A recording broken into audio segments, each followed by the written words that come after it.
បាទទូរទស្សនិកជនដែលកំពុងទៅតាមដានទស្សនាកម្មវិធីច្បាប់ជាអ្វីជាទីគោរព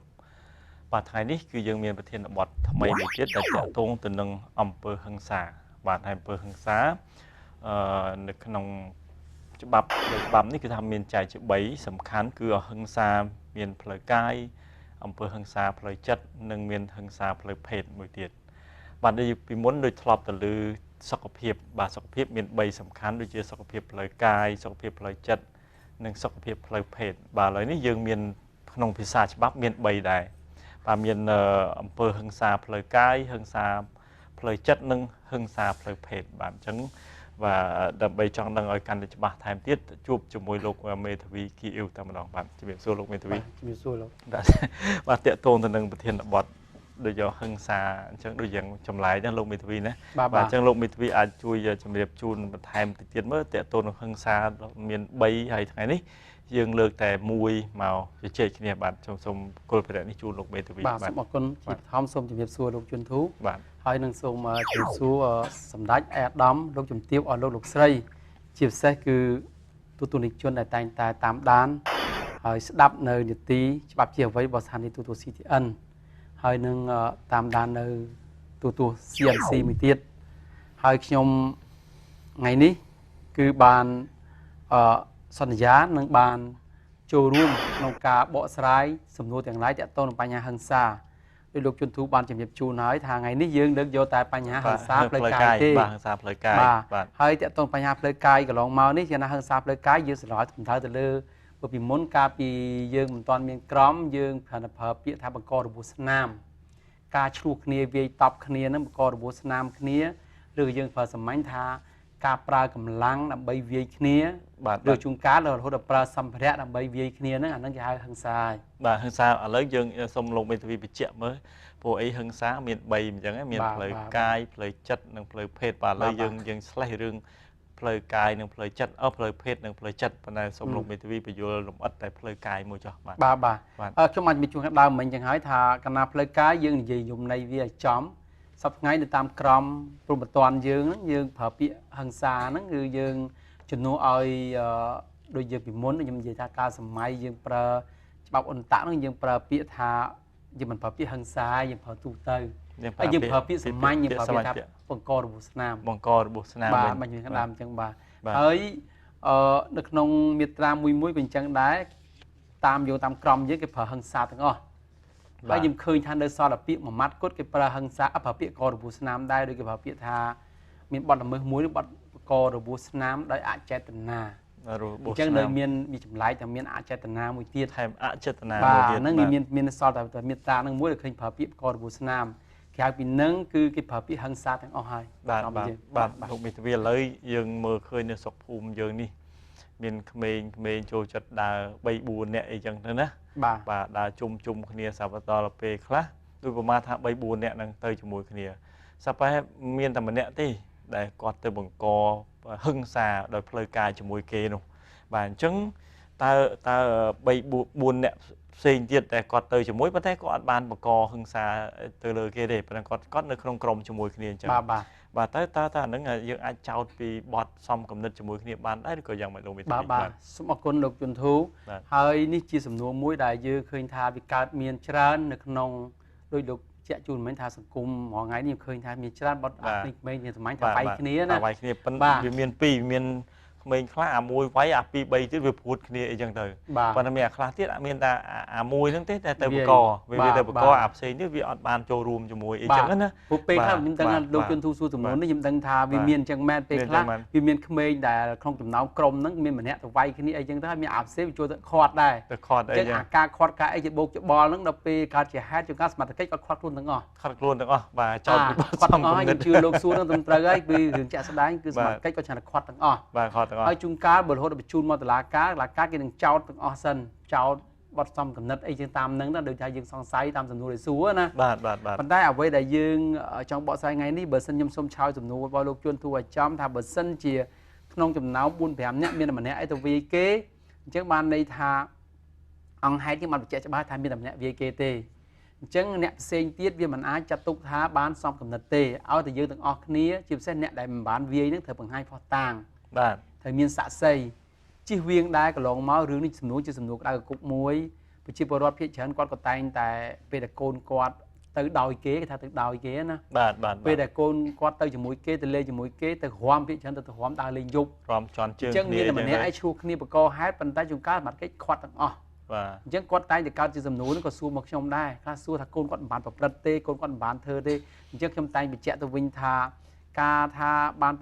bập rật còn mình sai từ lưới dương thà côn dương đây cầm khán táក្នុងនោះវាមានផុសតាងមានសាក់សីឆោយដាក់បន្ទុកអត់ជួនកាលជនរងគ្រោះគេមានឆោយថាយើងវាយអត់ជួនកាលយើងសម្បៃខ្លួនយើងអ្នកវាយយើងចេះប្រកែកថាអត់ខាងរងគ្រោះគេថាយើងបានចូលរួមវាយដែរហើយជួនកាលយើងក៏បានចូលរួមទៅខាត់ឬក៏យើងបានទៅធ្វើអីមួយដែលគេអាចថាយើងសំនឹកក៏អាចថាបានអញ្ចឹងខ្ញុំសូមនិយាយទូលាយដែរថា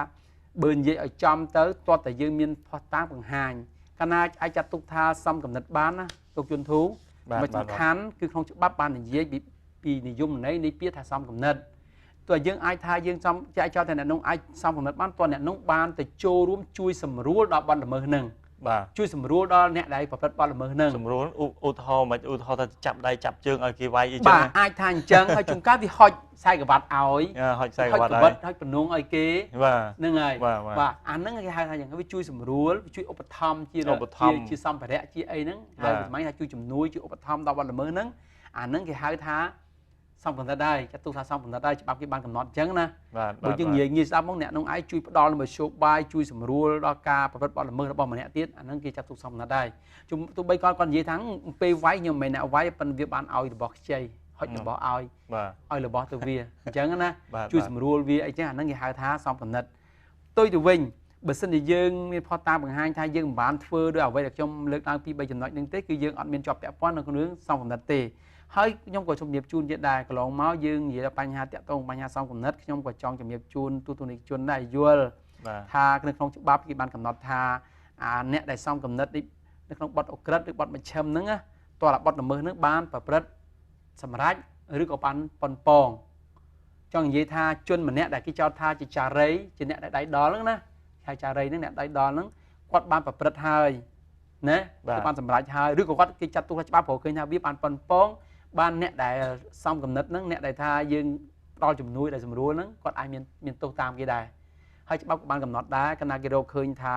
យើងពិតជាបានចូលរួមសម្រួលបានចូលរួមឧបត្ថម្ភដល់ចារីដល់ជនដែលអ្នកប្រព្រឹត្តផ្ទាល់ណាអានោះបានគេថាសំកំណត់ហើយយើងត្រូវមានទោសដូចគ្នាពីចោទនៅក្នុងមាត្រាដូចគ្នាបានន័យថាពីសាស្ត្រច្បាប់គេថាមានទោសដូចចារីដែរបាទមានទោសដូចចារីដែរហើយខ្ញុំក៏សូមជម្រាបជូនដែរថាជួនកាលយើងក៏កុំឲ្យច្រឡំដែរច្រឡំថា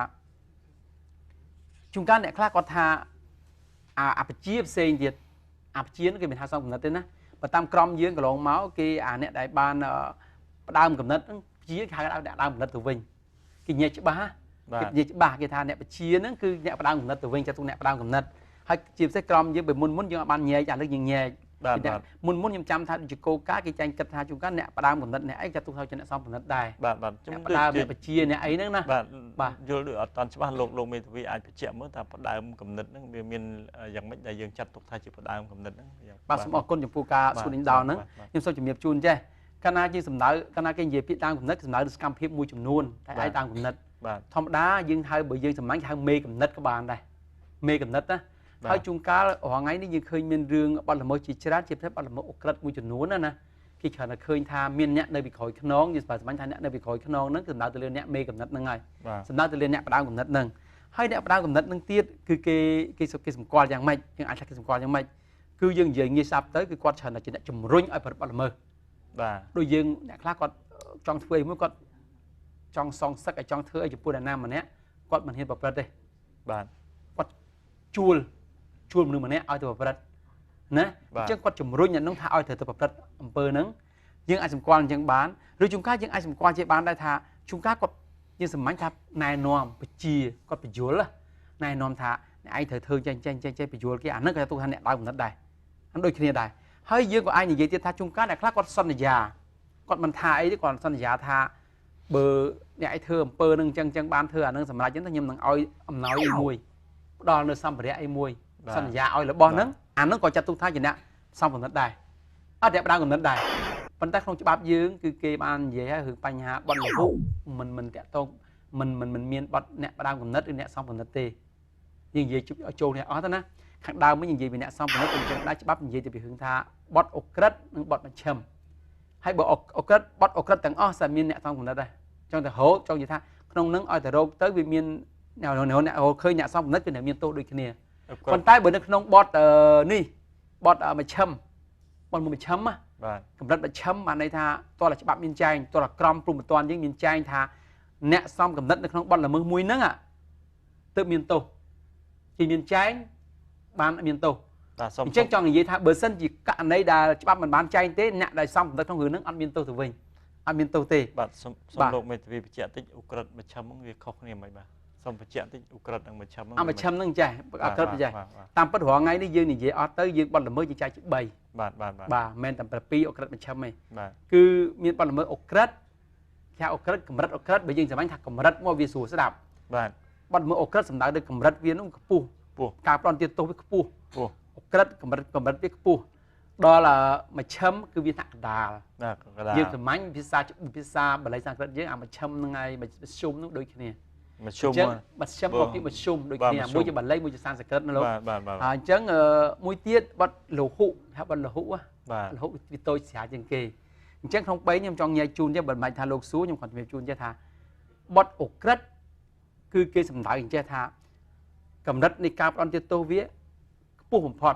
អាចអស់មួយជីវិតទី1អស់មួយជីវិតទោសទាំងឡាយណាដែលដាក់ធ្វើផ្ដន់ទាទោសដាក់អស់មួយជីវិតអាហ្នឹងឯងបត់អុក្រិតមួយទៀតទោសទាំងឡាយណាដែលមានកម្រិតលើសពី5ឆ្នាំលោកបាទលើសពី5ឆ្នាំឡើងដូចថាទោសហ្នឹងត្រូវផ្ដន់ទាទោសច្បាប់អន្តចែងថាទោសហ្នឹងត្រូវផ្ដន់ទាទោសលើសពី5ឆ្នាំឡើងលើដាក់ទោសត្រូវលើសពី5ឆ្នាំឡើងលើរហូតដល់30ឆ្នាំនឹងស្មើ30ឆ្នាំចាត់ទុកថាហ្នឹងជាទោសអក្រិតដែរបាទហើយយើងក៏ត្រូវដឹងដែរនៅក្នុងទោសអក្រិតហ្នឹងពេលខ្លះក៏គេមានឲ្យបន្ថែមនៅពិន័យជាប្រាក់ដែរបូកចូលគ្នាដែរមិនរួចខ្លួនទេអញ្ចឹងយើងចង់និយាយខ្លីថាបទល្មើសណាដែលត្រូវផ្ដន់ទាទោសខ្ពស់ដែលខ្ញុំនិយាយមិញហ្នឹងគឺបទអក្រិតចុះមជ្ឈិមគឺយើងរាប់លំដាប់មិញយើងថាមិញអាចចាប់ពី5លើស5ឆ្នាំទៅ30មិញយើងត្រូវគិតពី5ឆ្នាំម្ដងដល់មជ្ឈិមគេគិតពី5ឆ្នាំលោកបាទមជ្ឈិមណាមជ្ឈិមគេគិតពីដូចជាពី6ថ្ងៃទៅពី6ថ្ងៃឡើងលើសពី6ថ្ងៃទៅ5ឆ្នាំតាមស្មើ5ឆ្នាំកាលណាពី6ថ្ងៃទៅ5ឆ្នាំឲ្យកម្រិតទោសហ្នឹងគេហៅបទល្មើសមជ្ឈិមហើយបាទអញ្ចឹងជនណាម្នាក់ដែលបានប្រព្រឹត្តបទល្មើសអីមួយ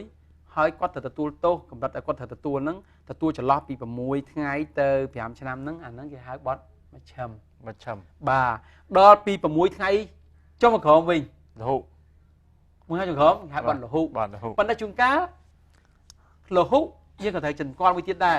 ជួនកាលគាត់ក៏ត្រូវថែមមានពិន័យជាប្រាក់ហើយជួនកាលយើងត្រូវដឹងដែរមិញខ្ញុំភ្លេចបញ្ជាក់បទមជ្ឈិមមិញហ្នឹងក៏មានបន្ថែមបទពិន័យប្រាក់ដែរហើយចំណុចចុងក្រោយមិញអាបទរហូតមិញសូមឲ្យចងចាំដែរថារាល់បទល្មើសទាំងឡាយណាដែលត្រូវផ្ដន់ទាទោសពិន័យជាប្រាក់ទាំងអស់សុទ្ធតែជាបទរហូតឲ្យតែពិន័យជាប្រាក់បាទលើប្រាក់ប៉ុន្តែបើអាផ្ដន់ទាទោសមិញពី1ខែ6ថ្ងៃចុះមិញក៏សិតតែបទរហូតដែរណាប៉ុន្តែខ្លះអត់មានផ្ដន់ទាទោសដាក់គុក1ថ្ងៃ2ថ្ងៃ5ថ្ងៃ1ខែនេះទេគឺដាក់គុកគ្រាន់តែពិន័យជាប្រាក់ទេអាហ្នឹងក៏បទរហូតដែរទោសស្រាលបាទហ្នឹងអត់ខ្ញុំនិយាយមិញថាខាងដើមមិញនិយាយថាអាបទរហូតហ្នឹងគឺมันមានបទប៉ុនប៉ងទេបាទมันមានសំទោសមិនប៉ុនប៉ងអីមិននិយាយចឹងអាហ្នឹងក៏បានថាបាននិយាយខាងដើមនិយាយវិញបទសំកំណត់បទសំកំណត់ទេហើយมันមានបទអ្នកផ្ដើមកំណត់ទេมันមានចោតទេរហូតបាទมันមានទេហើយខ្ញុំលោកអាចចេះមកខ្ញុំសូមលើកឧទាហរណ៍វិញឥឡូវខ្ញុំសូមសួរជាឧទាហរណ៍វិញលោកមេធាវីចាំឆ្លើយវិញឧបមាថាលោកកគាត់បានប៉ុនប៉ងវាសម្រាប់លោកខបាទប៉ុន្តែវាសម្រាប់ទៅអត់ស្លាប់បាទអត់ស្លាប់អញ្ចឹងអានឹងលោកមេធាវីអាចចែកមើលតើវាចូលលហុចូលមជ្ឈិមឬអ៊ុក្រិតឬមួយក៏យើងអាចចោទថាជាអំពើហិង្សាដោយចេតនាបានដែរឬយ៉ាងម៉េចបាទអរគុណបាទខ្ញុំចាក់ស្រួលលោកឡើងវិញលោកសួរថាអញ្ចេះថាឧបមាថាមានលោកកគាត់ប៉ុនប៉ងសម្រាប់លោកខប៉ុន្តែសម្រាប់អត់ស្លាប់ទេបាទអត់ស្លាប់ទេហើយយើងសួរសំណួរថាតើជាបទអីបាទជាបទអីហើយឬក៏ចូលឬក៏អាចចាត់ជាអំពើហិង្សាបានដែរទេដោយចេតនានឹងបានដែរទេបាទសូមអរគុណចំពោះសំណួរហ្នឹងខ្ញុំសូមជំរាបជូនឆ្លើយដោយខ្លីៗក៏អាចថាខ្ញុំលើកឧទាហរណ៍ជូនតែម្ដងងាយស្ដាប់បាទកាលណាយើងមានអង្គហេតុការឡើងបែបហ្នឹងយើងគ្រាន់មើលមិញថាឈ្មោះកអង្គហេតុមកកប៉ុនប៉ងសម្រាប់លោកខ កាលណាវាមានពាក្យថាប៉ុនប៉ងសម្លាប់ហើយបានន័យថាយើងមើលប៉ុនល្មើហ្នឹងប៉ុនមើលឃាតកម្មហើយ ឃាតកម្ម ចាំថាពីសប្តាហ៍មុនយើងបានបកស្រាយណា បាទ អញ្ចឹងយើងទៅសន្និដ្ឋានបានហើយថាវាចូលនៅក្នុងបទអក្រិតឃាតកម្មទាំងអស់ឃាតកម្មទាំងអស់លើកលែងតែអចេតនាបទល្មើសឃាតកម្មអចេតនាមួយទេដែលវាចូលនៅក្នុងបទលហុបទប្រឈម បាទ ខាងពីនឹងសិតតែបទអក្រិតទាំងអស់ បាទអក្រិត គុំជួបយុបមនុស្សទាំង អ្នកស្លាប់ឲ្យតែពាក្យមានពាក្យថាឃាតកម្មបាត់ គឺអក្រិត អក្រិត ទាំងអស់ហើយអក្រិតទាំងអស់ហើយព្រោះវាឃាតកម្មគេយុជីវិតគេណា បាទ លើកលែងតែមួយគឺអចេតនាឃាតដែលអចេតនា អចេតនា អាហ្នឹងបានយើងចាត់ទុកថាវាបទប្រឈម បាទ ហើយអញ្ចឹងលោកសួរថាតើមិញចូលបទអីចូលអក្រិត ចូលបទអក្រិតហើយ ហើយលោកសួរទៀតថា តើវាចាត់ទុកថាជាអំពើហិង្សា បានទេ ដោយចេតនាបានទេ អត់បានទេដោយសារអីយើងមើលអង្គហេតុវា បាទ អង្គហេតុទូបីជួនកាលគាត់ចេតនាវាយមិញថាវាយើងខាងដើមនិយាយថាយមន័យនៃការវាយចាត់ទុកថាជាអំពើហិង្សាដែរ បាទ ប៉ុន្តែនេះហិង្សារបស់គាត់គឺមានបំណងសម្លាប់ មានបំណង អញ្ចឹងវាត្រូវចូលលក្ខណៈមួយយើងឯងនិយាយថាគាត់ជាឃាតកម្មរបស់គាត់គ្រាន់តែឃាតកម្មដែលកើតឡើងដោយមិនបានសម្រេច បានប៉ុនប៉ងដែលរៀបចំឡើងប៉ុន្តែគ្រាន់ធ្វើមិនបានសម្រេចអញ្ចឹងឯង មិនអាចចូលចាត់ទុកជាអំពើហិង្សាដោយចេតនាបានទេ មិនបានទេចាត់ទុកដាច់ខាតត្រូវចាត់ទុកថាជាការប៉ុនប៉ងធ្វើមនុស្សឃាតមួយហើយ មនុស្សឃាត បាទប៉ុនមនុស្សឃាតហើយលោកអាចយើងនិយាយអស់ទៀតថាអ្វីដែលវាហៅថាប៉ុនប៉ងធ្វើមនុស្សឃាត បាទ យើងនិយាយចេះចេតនារបស់គាត់គឺគាត់ចេតនាសម្លាប់ហើយ ចេតនាសម្លាប់ហើយ សម្លាប់ហើយ បាទ ប៉ុន្តែគ្រាន់តែចៃដន្យមនុស្សនឹងវាមិនស្លាប់ បាទមិនស្លាប់ បាទប៉ុន្តែបើមានចេះអាពាក្យយើងនិយាយចូលច្រឡំទៅវាចូលត្រូវទៅបង្ហាញនៅក្នុងពាក្យអចេតនានឹងទៀតណា បាទ ចេតនាវាអញ្ចេះអចេតនាយើងថាប៉ុនប៉ងវាអញ្ចេះឧមាជួនកាលបើសិនជាយើងសម្គាល់មើលអញ្ចេះជនម្នាក់ក៏ប្រព្រឹត្តបទល្មើសមួយ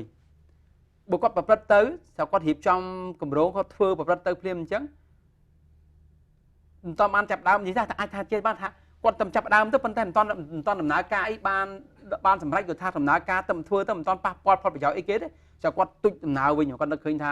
ឆន្ទៈរបស់គាត់ដែលស្ម័គ្រចិត្តថាគាត់មិនគួរធ្វើអញ្ចឹងទេគាត់មិនគួរទៅស្លាប់គេទេគាត់ធ្វើអញ្ចឹងអត់កើតទេគាត់នឹងជាប់គុកហើយគាត់នឹងមានដូនពុកម្ដាយគាត់ចាស់ជរាអីនៅផ្ទះទៅរងចាំសង្ឃឹមលើគាត់បើគាត់ជាប់គុកគាត់អត់មានណាជួយគ្រួសារគាត់ទេឬគាត់នឹកឃើញថាមិនគួរស្លាប់អ្នកនឹងទេអ្នកនឹងវាគុណលើគាត់អីគាត់មានការគិតឡើងវិញអញ្ចឹងបានន័យថាឆន្ទៈរបស់គាត់នឹងគឺគាត់បានផ្អាកបានបន្ទុចបញ្ឈប់នៅសកម្មភាពនឹងដោយស្ម័គ្រចិត្តខ្លួនឯងអញ្ចឹងអានឹងវាអាចគាត់អាចផត់អាចរួចខ្លួនក៏មិនចូលលក្ខណៈប៉ុនប៉ងទេប៉ុន្តែមួយទៀតបើជួនកាលគាត់អញ្ចេះស្រាប់គាត់ចេតនាមួយរៀបចំគម្រោងនឹងស្លាប់គាត់គេហើយប៉ុន្តែគាត់ពងប្រព្រឹត្តពងធ្វើទៅស្រាប់ដោយសារមានអធិពលពីក្រៅឬក៏មានឧបសគ្គពីក្រៅធ្វើឲ្យគាត់នឹងដំណើរការរបស់គាត់នឹងបានត្រូវបញ្ឈប់ត្រូវផ្អាកបើយើងនិយាយថាគេហៅថាការផ្អាករបស់គាត់ដោយការក្រៅឆន្ទៈរបស់គាត់ក្រៅឆន្ទៈហ្នឹងហើយក្រៅខ្លួនឆន្ទៈក្រៅខ្លួនរបស់គាត់អញ្ចឹងបើឆន្ទៈក្រៅខ្លួនរបស់គាត់ហ្នឹងគឺសន្មតថាអាហ្នឹងជាអំពើរបស់គាត់គឺគាត់ពិតជាមានចេតនាហើយគាត់បានធ្វើដោយចេតនាហើយគាត់មិនមែនទុចផ្អាកដោយសារខ្លួនគាត់ឲ្យគាត់ស្ម័គ្រចិត្តទេណាអាហ្នឹងនិយាយច្បាស់ឡើយហ្នឹងហើយកន្លងមកខ្ញុំក៏បាននិយាយខាងដើមថាច្រឡំមាត់និយាយមិញដែរតើតើបញ្ហាអាការប៉ុនប៉ងហ្នឹងក៏គេក្នុងបទលហុគេមិននិយាយប៉ុនប៉ងទេប៉ុនប៉ងគេមិនឲ្យការក្នុងបទលហុប៉ុនប៉ងឧទាហរណ៍ចំចេះតែមិញសន្យាថាឧទាហរណ៍យើងនិយាយចេះបទលហុកន្លងមកយើងឃើញមាននៅក្នុងក្រុមយើងកន្លងមកក្រុមពលរដ្ឋយើងក៏យើងនេះឃើញថាមានបទលហុកច្រើនដែរជាពិសេសគឺបទដែលស្រាលដែលពិន័យជាប្រាក់ណាដូចជាបទរាល់ថ្ងៃសូម្បីតែហិង្សាយើងដែលហិង្សាស្រាលគេហៅហិង្សាស្រាលណាដូចជាមាត្រាប្រមាណខ្ញុំចាំថាមានមាត្រាមួយនោះគេចែងច្បាស់ថាតើបញ្ហាបទហិង្សាស្រាលអញ្ចឹងកាលណាបទហិង្សាស្រាលហ្នឹងគឺពិន័យថាជាប្រាក់ទេដូចជាពី 5,000 ទៅ 5,000 រៀលទៅ 10,000 រៀលដូចផ្ទះមកភ្លៀងអីចឹងបាទវាចង់និយាយថាហិង្សាស្រាលសំដៅទៅលើមិនមានរបួសស្នាមទេរបួសស្នាមទេបាទគាត់ដើរម្ដាយផ្ទះម្ដាយអីចឹងវាអត់ស្នាមទេផ្ទះមកកំភ្លៀងអនុស្សាវរីយ៍អីចឹងទៅប៉ុន្តែពេលខឹងអីចឹងទៅហ្នឹងចាត់ហិង្សាស្រាលអាហ្នឹងចាត់ទុកថាបទលហុហើយព្រោះតាមខ្ញុំចាំគឺអត់មានប្រតិទោសដាក់គុកទេមានតែដាក់ពិន័យជាប្រាក់ដូចពី 5,000 រៀលទៅ 10,000 រៀលអញ្ចឹងអាហ្នឹងគឺគេចាត់ទុកបទលហុឲ្យលោកហើយអាហ្នឹងមិនមានការប៉ុនប៉ងទេយើងគាត់រៀបគម្រោងថាអញចង់ទៅវាយអាហ្នឹងអីក្នុងប៉ុនប៉ងគាត់ថាវាយអីហ្នឹងច្បាប់គេអត់ចែងវិញខ្ញុំចង់និយាយអាងការអាងខ្ញុំចង់ការពារនឹងទស្សនៈអាងរបស់ខ្ញុំថាបទលហុមិនមានការប៉ុនប៉ងទេបានន័យថាបើគាត់គាត់និយាយថាអញចង់ផ្ទះហ្នឹងមកកំភ្លៀងអញចង់ដល់ហ្នឹងម្ដាយអីអញ្ចឹងណាអញ្ចឹងបានន័យថាការប៉ុនប៉ងបែបហ្នឹងអត់ចាត់ទុកថាជាការចោលពាក្យបែបហ្នឹងការនិយាយបែបហ្នឹងនិយាយថាការប៉ុនប៉ងនេះចុះគឺការប៉ុនប៉ងបែបហ្នឹងគឺនៅក្នុងបទលហុហ្នឹងវាអត់មានទោសទេនិយាយខ្លីអត់មានទោសទេហ ហើយដើម្បីឲ្យទូទាំងជនកាន់តែច្បាស់ខ្ញុំសូមចំណាយពេលវេលានិយាយឧទាហរណ៍កាក់ទងបញ្ហាបទប្រឈមដែរប្រឈមកន្លងមកអ្នកខ្លះក៏គេចង់ដឹងច្បាស់ថាប្រឈមខ្ញុំនិយាយខាងដើមខ្ញុំអាងថាកម្រិតទោសវាពី6ថ្ងៃទៅ5ឆ្នាំណាអញ្ចឹងយើងខ្ញុំចង់ឧទាហរណ៍ជូនថារងហើយយើងមានបទប្រឈមច្រើនដូចជាបទឲ្យយើងនិយាយទូទៅយើងប្រើមានព្រាមមិញថាបង្ករបួសស្នាមដោយអចេតនាមិញហ្នឹងអាហ្នឹងចាត់ទុកថាជាបទប្រឈមបានហើយរងហើយមានបទល្មើសមួយបទបង្ករបួសស្នាមដោយអចេតនាហើយបទគម្រាមកំហែងណាក៏សុទ្ធតែជាបទនុស្គាតដោយជាបទប្រឈមហើយចាត់ទុកបទប្រឈមហើយក្នុងហ្នឹងខ្ញុំជំរាបជូនដែរមានបទប្រឈមមួយចំនួនដែលខ្ញុំអាងដើមថាបទប្រឈមមួយចំនួនច្បាប់សរសេរថាការប៉ុនប៉ងរបស់វាគឺអត់មានទោសទេអញ្ចឹងអ្វីដែលខ្ញុំលើកខាងដើមវិញថាបទគម្រាមកំហែងបទប៉ុនប៉ងនិយាយចឹងថាបទហិង្សាដោយអចេតនាហ្នឹងក៏អត់មានការប៉ុនប៉ងដែរបងន័យថារកឃើញអ្នកប៉ុនប៉ងក៏អត់មានទោសដែរនិយាយងាយយល់បាទសូមអរគុណលោកចាំជូនប៉ុណ្ណឹងបាទលោកមេធាវីមានប្រសាសន៍ខាងដើមមានពាក្យពីរម៉ាត់ខ្ញុំចាប់អារម្មណ៍មានពាក្យអ្នកផ្ដើមគំនិតអ្នកផ្ដើមគំនិតណាបាទហើយមួយទៀតមានពាក្យញុះញង់បាទញុះញង់ដូចវាអត់ច្បាស់សោះព្រោះអត់ច្បាស់ថាវាអាចច្រឡំគ្នាអ្នកផ្ដើមគំនិតមួយទៀតញុះញង់បាទញុះញង់ដូចជាញុះញង់ក៏ដូចជាអ្នកផ្ដើមដែរហ្នឹងបាទអញ្ចឹងបាទអញ្ចឹងលោកមេធាវីអាចញែកដាច់បានទេទៅពាក្យផ្ដើមគំនិតញុះញង់វាខុសគ្នាឬយ៉ាងបាទខ្ញុំអរគុណចំពោះលោកជុនធូហើយដែលសួរនេះខ្ញុំជឿថាអ្នកដែលមិនបានសួរឬក៏អ្នកដែលបើសិនជាលឺលោកសួរគឺថាគេគិតឃើញថាប្រហែលដូចគ្នាដែរបាទដូចគ្នាហើយយើងសាប់មួយផ្លែតហើយខ្ញុំជឿថាភាសាខ្មែរយើងនិយាយមួយផ្លែតគឺពាក្យថាផ្ដើមអ្នកផ្ដើមកំណត់ជាមួយនឹងអ្នកញុះញង់ដូចគ្នាមានអារម្មណ៍ថាព្រោះយើងដូចថាយើងនិយាយងាយស្ដាប់ទៅដូចថាយើងមនុស្សម្នាក់មកថាគាត់ផ្ដើមកំណត់គេធ្វើអីមួយបជាគេធ្វើមួយបាទអតិពលរបស់គាត់អំណាចរបស់គាត់បជាគេធ្វើអីមួយចាត់ទុកថាជាអ្នកផ្ដើមកំណត់បាទហើយអ្នកខ្លះគេនឹកឃើញថាមនុស្សម្នាក់ទៅញុះគេស្មៃហៅថាញុះប្រើពាក្យញុះញង់ណាថាទៅញុះឲ្យគេឈ្លោះគ្នាណាទៅញុះទៅផ្ដើមកំណត់ញុះគេឈ្លោះគ្នាហ្នឹងចាត់ទុកថាជាយីសាប់មួយផ្លែថាដូចគ្នាប៉ុន្តែខ្ញុំក៏សូមជំរាបជូនទៀតថានៅក្នុងភាសាច្បាប់យើងគឺក្រមព្រហ្មទណ្ឌយើងគឺពាក្យបទញុះញង់និងបទអ្នកផ្ដើមកំណត់គឺខុសគ្នាបាទអត់ដូចគ្នាលោកបាទបើខុសគ្នាខុសយ៉ាងម៉េចដែរបាទដូចខ្ញុំជំរាបជូនដើមអញ្ចឹងកាលណាអ្នកផ្ដើមកំណត់យើងសំដៅទៅលើថាគាត់ផ្ដើមកំណត់ក្នុងន័យឲ្យប្រព្រឹត្តនៅអំពើបទល្មើសអូក្រិដ្ឋឬមជ្ឈិមណាហើយយើងបាននិយាយទៀតថាម៉េចថានៅក្នុងហ្នឹងគឺម៉េចគឺថាគាត់ផ្ដើមកំណត់ដោយសារគាត់បញ្ជាគេឲ្យប្រព្រឹត្តបទល្មើសតែម្ដងឬក៏គាត់ណែនាំគេឬគាត់ប្រើគម្រាមកំហែងគេបង្ខំគេណាឬក៏ប្រើអំណាចរបស់គាត់ដើម្បីឲ្យគេធ្វើការអ្វីមួយហ្នឹងអាហ្នឹងហៅថាដើមកំណត់ដើមកំណត់ផ្ទុយទៅវិញក្នុងក្រមយើងតាក់ទងនឹងបទញុះញង់នេះគឺគេញែកនៃដាច់ហ្មងយើងគួរចំណាំបើនិយាយចំណុចឆ្លោះគ្នាណាចំណាំត្រង់ថា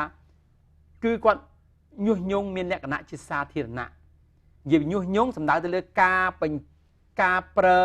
នៅអធិពលអ្វីមួយឲ្យគេប្រព្រឹត្តបទល្មើសដោយប្រកាសជាសាធារណៈធ្វើលក្ខណៈជាសាធារណៈខ្ញុំចង់បញ្ជាក់ជូនចេះថាអាបទញុះញង់គឺសំដៅទៅលើការប្រកាសជាសាធារណៈបើនិយាយងាយស្ដាប់ទៅការសាធារណៈហើយយើងអាចនិយាយទៀតថាអាអំពើនោះច្រើនធ្វើនៅទីសាធារណៈធ្វើនៅទីប្រជុំជនហើយឬក៏ជួនកាលផ្សាយតាមទូរទស្សន៍បាទផ្សាយតាមភាសាច្បាប់យើងហៅភាសាទូទៅយើងហៅថាតាមទូចក្រគមបាទយើងផ្សាយរបៀបហ្នឹងទៅគឺផ្សាយឲ្យគេញុះឲ្យគេធ្វើអំពើអីមួយយើងផ្សាយតាមរយៈទូរទស្សន៍ហើយផ្សាយតាមវិទ្យុឬក៏តាមអីប្រកាសពេលអង្គប្រជុំអីមួយហ្នឹងអាហ្នឹងសត្វតែចាត់ទុកថាជាបទញុះញង់ហើយ